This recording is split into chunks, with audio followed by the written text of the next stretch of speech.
Be like the crocodile, patient, stealthy, and ready to strike when the moment is right. We're going to change it up today and make it a little bit different. Today we're going to take a page out of Emanuel Lasker's playbook. He believed that his opponents used opening theory as a safety net. Well, today we cut that net.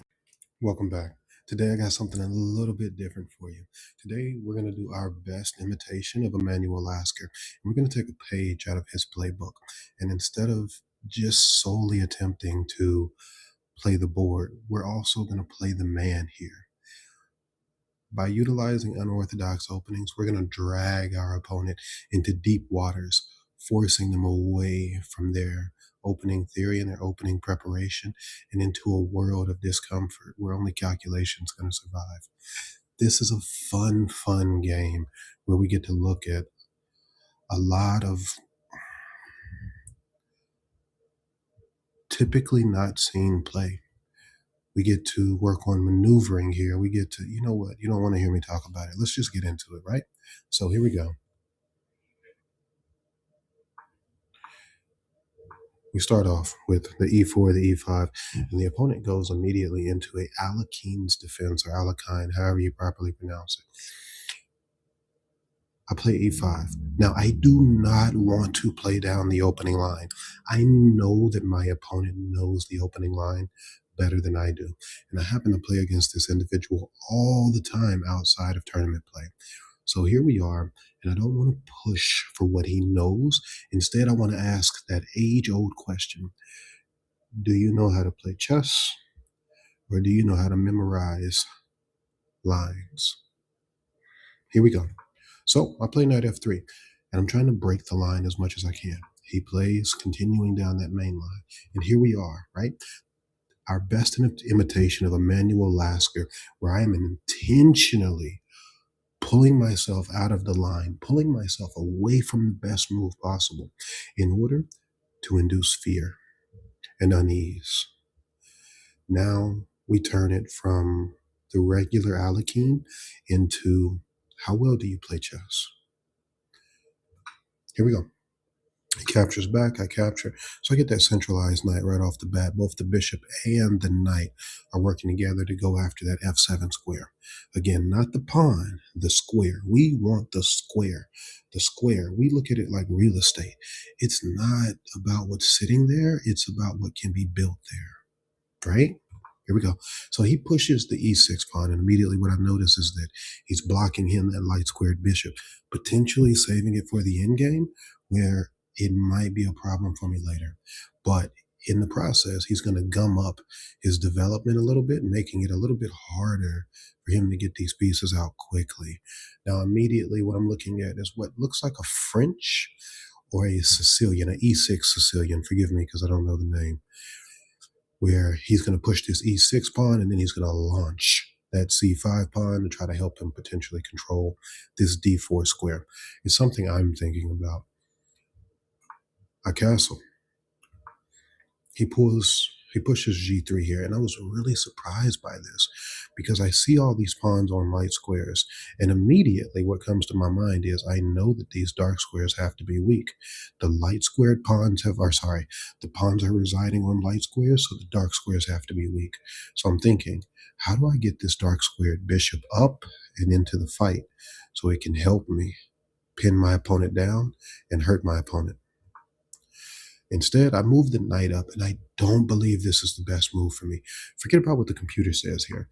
What I was thinking, or what I was looking at in hindsight, was potentially c3. Now, c3 allows me to start to block off this dark square diagonal, building a pawn on these dark squares. And now my dark squared bishop will not be affected by my own dark squared pawns once they come up and out, while simultaneously this new dark squared pawn chain will inevitably blunt his dark squared bishop from being able to operate on that long dark squared diagonal. So instead of me fighting for this primary long dark diagonal, I'll fight on the secondary diagonals. Right? The secondary long one. These are the second longest diagonals on the board. So that's my thought here. So instead, though, what I play mistakenly, in my opinion, is knight c3. Doesn't accomplish enough.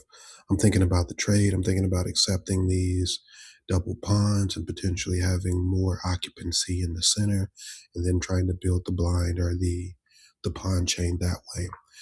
He plays the bishop up. I deliver pawn d4, trying to anchor that knight into the center of the board, or at the very least, pull that d pawn over onto d5, where now I can start stopping that e pawn from getting up, potentially making it harder to get that light squared bishop out. Yes, he does still have the ability to fianchetto the bishop, but it's just a thought for now. He brings the knight back, attacking that light squared bishop, so I have to do something with it. And I want to try to put it on the best diagonal possible. So what I'm looking at is I see that this diagonal, the bishop's just going to be staring at that e6 pawn.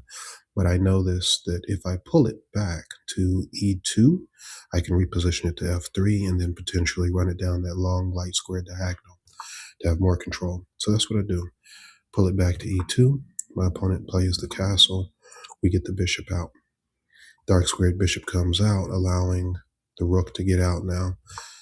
Here we have queen e7, and you can tell that this is a preparatory move. And there's two things I'm worried about here. One, I'm worried about this queen coming down here, threatening this b pawn while simultaneously reinforced by that rook on d8, threatening that d4 pawn. Those are two worries that I have to figure out how to deal with. So here we have knight over to e5, and I'm thinking that it's okay. If he comes down, I'll deal with it. Potentially, I'll give up the pawn, I'll push him back, I'll get the space, get the rapid development, and we will play from there. He plays rook over. Now, from this position, the rook is clearly pinning that pawn to my queen, and we have a problem. I don't want to stay in this position because I know he has supporting forces like the queen coming out to b4, attacking that b2 pawn, simultaneously attacking that d4 pawn. And he can always push up that c5 pawn, right? So immediately I play pawn c3. Now we get this dark squared diagonal. As I stated, I should have done that before. It started out that way instead of needing to move the knight the way I did, because moving the knight along that d2 e4 route, I don't think that would have been bad, and it would have let me reinforce this without the anxiety that happened the moment I seen this queen move up with the potential of coming down here. That pawn would have been up spiking that b4 square, so the queen couldn't have moved there. But here we are. He repositions that knight, and what I notice here is that these pieces are not in the fight. So he has a light squared bishop, a knight, and a rook that's not participating in this game.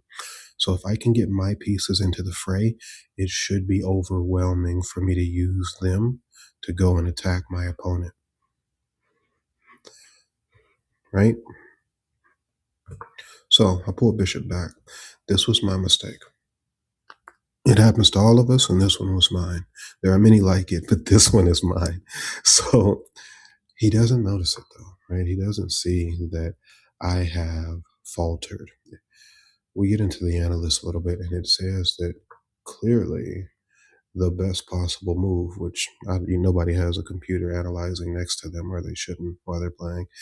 But we notice here that when this knight comes up threatening this bishop, not only is it the best move for him, but I'm in trouble because things are starting to equalize. We didn't see it before, but there was a slight edge to white. Now white is losing his edge. And with this bishop back, white has lost his edge. Now, if f5 comes up, I'm going to have some problems very quickly. So he plays knight over. So again, here we are, right?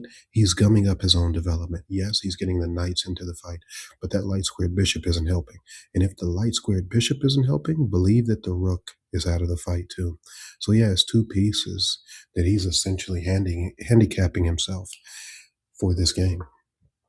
I pull knight back, not wanting to trade, wanting to potentially have this tactic later on where I play bishop up to h4, skewering that queen and that rook. I know he can play that f6, but that causes a structural weakness, and I can go after that backwards e6 pawn at that point.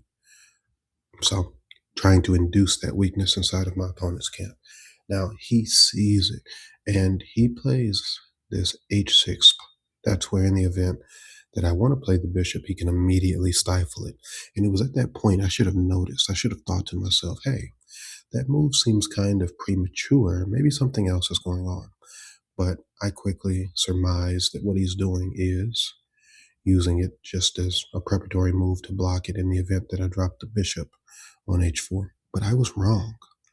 It was a preparatory move, but not for that reason. And we'll see it later. So here I play that c4. I notice that this pawn doesn't have any friends, right? He doesn't have anybody protecting him, anybody watching him, nobody's looking out for him, and I want to capitalize on that. So I have to draw this knight away, who is his only defender, so that now my bishop can seize it. He pulls the knight away. I capture.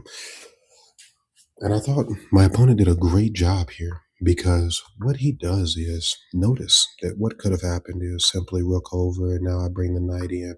Now this knight takes up residence here. This is his new home. He live here now. He ain't going nowhere. This is where he lives. He doesn't want to go anywhere. Disregard that diagonal to the queen here.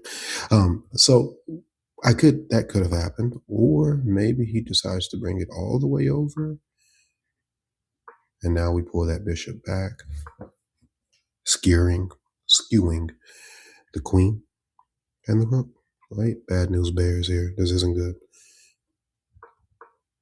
But instead, right, instead of going through all of that, instead of like fighting to try to keep the material, he instead decides to intentionally alleviate the pressure, get a little bit more development, get some more space, and he gives me that knight. Or sorry, he gives me that rook. So I think this part is a little important, because I do not want his queen to be sitting here at the end of this exchange. I don't want that. His queen will be active. It'll help the other rook get out, get developed, and that's not something I want to deal with. So look at the pattern of this. I capture here so that I can draw, because I know eventually once this bishop captures that the queen will be drawn back. So I capture here first to draw the queen or the bishop out. It doesn't matter. Bishop coming up creates this weakness where now that h6 pawn is weak. Now I take here, pulling the queen back. So now that queen is helping to blockade that rook in. Going to make it so that rook takes one more move to get out. I play queen off the starting square, trying to get that queen out, trying to get the other rook into the fight. He brings the bishop up. I get my rook in, and I thought long and hard about which rook to move, as every player does, trying to figure it out. Which one do I use for what file and why? So I know that this bishop is x-raying this rook over here on a1, and I wanted to move it, but I want to fight on the c file and on the d file. I don't want to fight on the e file and on the d file. It's not my goal at the moment. Maybe it should have been, but it wasn't at the moment. So I intentionally moved the F rook over to D1 to try to maintain that potential pass pawn that we're going to force. He brings rook over. I reinforce here. So notice I have all these on light squares, and it's hurting that light squared bishop. Yes, it is hurting my light squared bishop too, but I think we're both planning on redeveloping our bishops to this h1, h8 diagonal. He pulls bishop back. Again, I should have noticed something's wrong here, right? He's preparing for something. This doesn't look right, does it? Yeah. Rook comes over. Rook a to c1. Now, I'm going to be fighting on these, on the C and the D diagonal. Sorry, C and the D file, trying to push those pawns down on the opponent. Trying to create that pass pawn, trying to utilize the light squares, and trying to use my knight to assassinate that dark squared bishop. That's where, to make it easier for me to play on the dark squares. Also, one of the other things that I was thinking was that I know I'm going to create a pass pawn. So I know that the knight is the best at breaking blockades, right? Creating blockades, yes, and breaking blockades. So I want to be able to use my knight. So part of me wants to keep the knight and part of me wants to assassinate his dark squared bishop so that it's a lot easier to play on those squares. He brings knight in. Notice here that the pawn's pinned, so he can't move without dropping that queen. I see it long before he does it. And I want to induce weaknesses. I want to make him put that knight in a bad position. And essentially, whatever side that knight goes to, I'll probably end up attacking the other side. I bring queen up, trying to again induce those weaknesses. He pushes the pawn. Now we have a backwards pawn, folks. Here we are. There it is. That was the goal, and now we have it. So we have that backwards pawn, and we're going to try to utilize that so that we can attack it and so that we can help create that pass pawn here. I pull queen back, all the way back. I anticipate knight coming over to b4, potentially attacking that a2 pawn. So in preparation, I swing the queen all the way back because now I want to attack over on the king side of the board, potentially. Knight swings to the king side. I notice that knight's going to be attacking that g2 square while simultaneously that bishop's going to be able to get up and get to that g2 square. I pull bishop back. So one, yes, the knight was attacking the bishop, but more importantly, I don't want to trade that bishop. I'm not ready to trade it yet. Yes, it is being hemmed in by these pawns. No, I don't see those pawns moving anytime soon.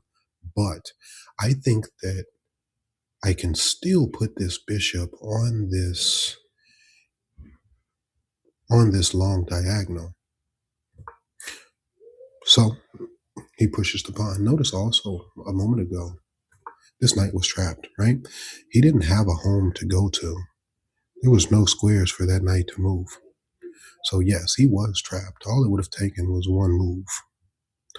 I think it's two moves here, but essentially one move, and I could get the knight. But he creates a flight square for the knight. I push anyway. He comes back. There it is. Notice here, he's pawn storming. He is pawn storming here. So he brings rook up. This was really a surprise for me. I did not expect this. I kept expecting the bishop to come up to the diagonal, and I was really surprised when it didn't.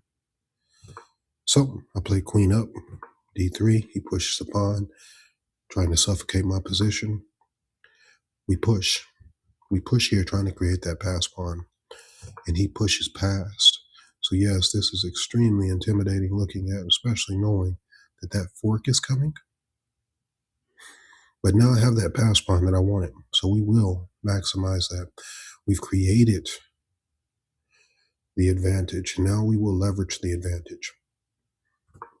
I push the pawn on the rook, destabilizing the position, making it so that that bishop kind of gets stuck there, acting as a big pawn, trying to stop my pawn from advancing any further, while simultaneously I want to make sure that his rook is excommunicado from the rest of his pieces and he cannot help out. He brings rook up to c8. I play that check, trying to push the king over, but more importantly, trying to put this queen where it's attacking those pawns laterally. Let's not forget that the queen is half of a rook. The queen is half of a rook. So with that being the case, attacking those pawns laterally is something that a rook would do, and a queen should be able to do it better because the queen can cause those double attacks. So that queen pops up, and now we have an entry point. If I need to, I can get in there and fight from behind the lines and try to use my queen as a hook or as a forward operating base, if you will, to pull the rest of this material in to help her. I push the pawn. I'm trying to cement my pass pawn. I'm trying to make sure it doesn't go anywhere, while simultaneously I want to limit that rook's ability to move. He kicks me away, so the knight has to find a new home. He's covering this dark square diagonal, and I don't want to put the knight on the rim of the board anyway, even if that other knight wasn't there. So I want to find a way to reposition the knight. And initially I'm thinking, hey, I'll pull it back to D2, pull it up to C4. The knight can assist me over here fighting for E5 as well as supporting its passing pawn. Knight pulls back. Now, before the knight gets a chance to continue or to complete its maiden voyage, he pushes.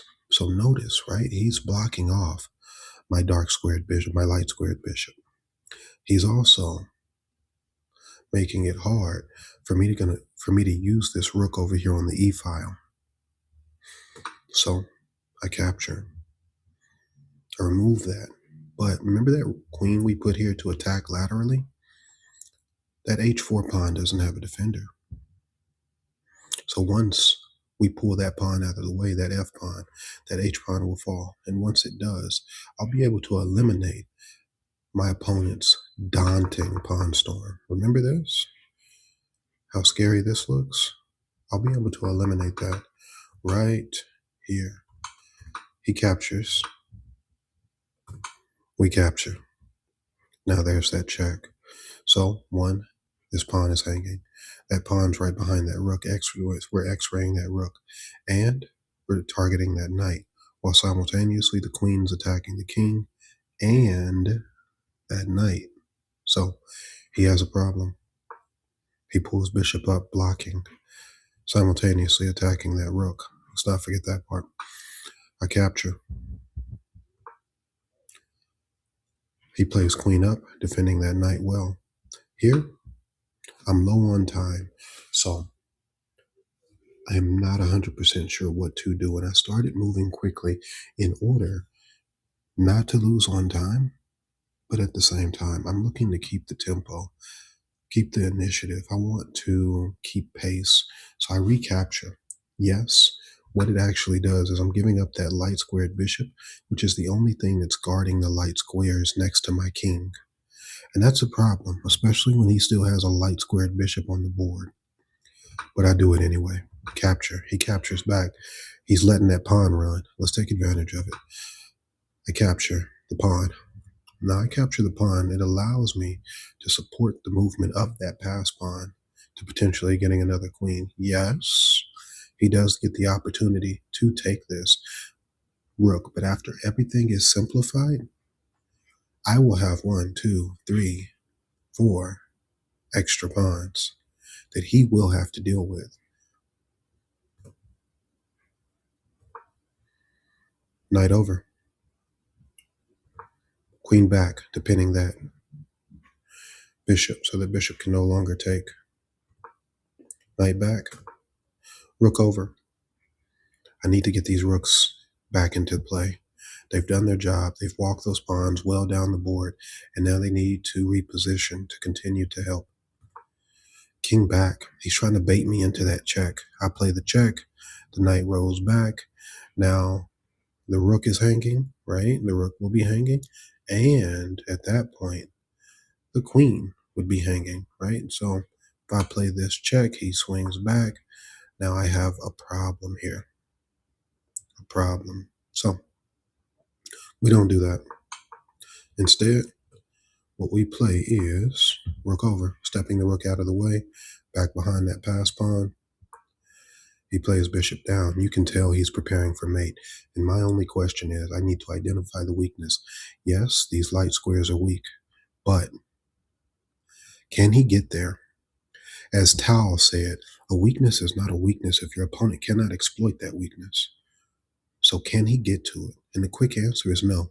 As long as my queen maintains this diagonal, and I don't permit him to get anything on this diagonal, his queen cannot make it to this h3 square in order to deliver the checkmate on g2. Queen down, check. The bishop's gone now, so I don't have that worry anymore. Knight comes back. Again, I'm under time pressure, so please forgive the lack of accuracy here. I play rook down. He plays bishop back. I think he notices that there's something wrong and he can't get that queen over there on that diagonal. So what he does is that he pulls the bishop back with the plan to put it here, so the queen can now drop down. And my only question is, can I stop the queen from getting here? Can I? Because before, if he would have tried that, the second that queen would have left, right? You're probably thinking, hey, he could put the queen here and the queen could come here. Yes, he could. But the moment he does that, he'll give up the check here on f7 and then drop the bishop, because the queen will be sitting here on h3, not defending that bishop. So I push the pawn. I got some time. Let's run it. He brings back. Again, can I stop this? Can I stop the queen once she gets here? Yes. The answer is yes. Queen. He comes down for a mate, looking to play that one move, and I won't give it to him.